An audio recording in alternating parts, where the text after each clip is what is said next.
So what is up guys? Welcome to day 88. Nagpahinga muna ako ngayon dahil alam nyo naman yung event natin nung dalawang magkasunod parehas umuulan pero goods pa rin kasi di ako nagkasakit.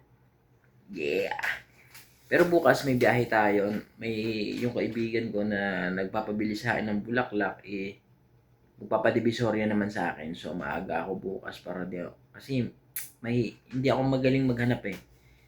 Kaya aagahan ko para hindi ako abutan ng gabi para mabili ko lahat ng kailangan niyang ipabili. So, bukas lang ulit guys. That's all for today.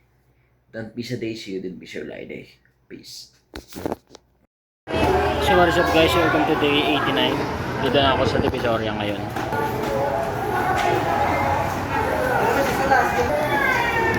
Ang tagal nung ko. Tinatawagan ko yung nagpabili sa akin.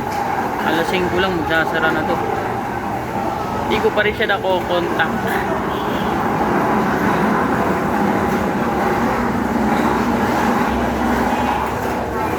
Unattended kasi.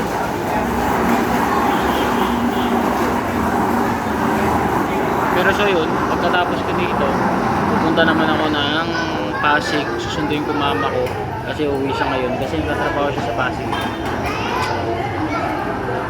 Ay, Ortigas yata. Ewan ko, basta yun yan.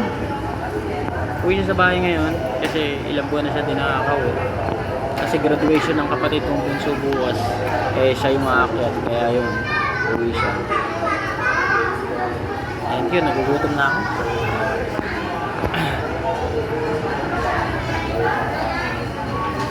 So mamaya na lang guys. Yung mga nabili natin.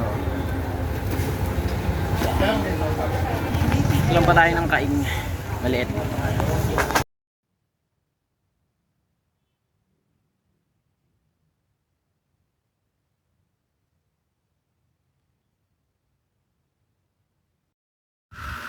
So what is up guys? Welcome to day 90. So hindi ako nakabiyahe ngayon kasi anong oras na ako nagising kanina, alas 12 kasi alas 3 na ako nakatulog kagabi galing Divisoria. So may biyahe tayo ngayon and yun. May waiter naman tayo ng 31 tapos auno tsaka anos. So yun, tuloy-tuloy ulit tayo. And yeah, kita-kita tayo bukas. That's all for today. Don't be so day, see you, don't be so day. Peace. Ay, hindi pala. Ayun. So what is up guys? Welcome to day 91. Galing na ako ng Pasig, nakabiyahe na ako, kakauwi ko lang. Ay hindi, kanina pa pala ako nakauwi. Mga hapon pa. Gabi na kasi. Hindi na ako napag-video sa kalsada kasi sobrang init. Ang init na jacket ko, kaya hindi na ako nag-video. So bukas na lang sa event, kita-kits. So yun. Whew. Don't be sa day, see you, don't be sure day. Peace!